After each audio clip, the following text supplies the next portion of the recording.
लग्न करताना पत्रिका बघावी की नाही यावर अनेक मतमतांतरं आहेत. पत्रिका बघितली आणि ती जुळली म्हणून संसार सुखाचा होत नाही, किंवा पत्रिका जुळत नाही तरीही लग्न केलं म्हणून असं लग्न टिकत नाही असंही नाही. मग नक्की काय, पत्रिका बघावी की नाही हे समजून घेण्यासाठी अलीकडच्या काळातील एक वापरत असलेले मोबाईलचे ॲपचे उदाहरण देऊ शकतो. त्याचं नाव गुगल मॅप्स. आपण एका ठिकाणावरून दुसऱ्या ठिकाणी जाताना याचा वापर करतो. बऱ्याच वेळा आपल्याला रस्ता माहीत असतो तरीही आपण त्याचा वापर करतो. रस्ता माहीत नसेल तर मग प्रश्नच नाही आहे, आपण नक्कीच गुगल मॅपचा वापर करतो. आता मला सांगा की रोजचा रस्ता आहे तरीही गुगल मॅप का लावतो आपण?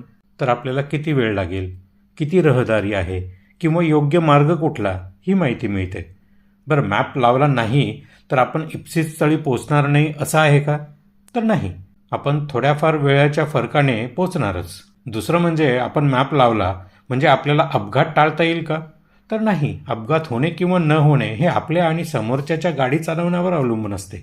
रस्ता माहीत नाहीये आणि मॅपही लावला नाहीये तरीही आपण विचारत विचारत इप्सित स्थळी पोहोचू शकतो. सांगायचं तात्पर्य हे की आपण थोडा वेळ कुंडलीला गुगल मॅप समजूया.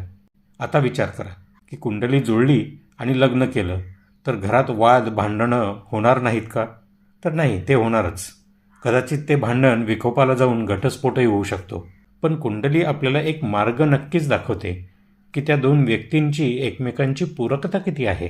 त्यात समजा 36 पैकी 26 गुण जुळलेले असले आणि त्या दोघांनी नेमका त्यांच्या उरलेल्या 10 गुणांचा वापर जास्त केला तर मग त्या लग्नाचं काय होणार हे सांगायला नको. एकंदरीत काय, तर कुंडलीचा वापर हा गुगल मॅपसारखा करा. वापरला तर फायदा होईल, पण नाही वापरला तर अडचण होणार नाही.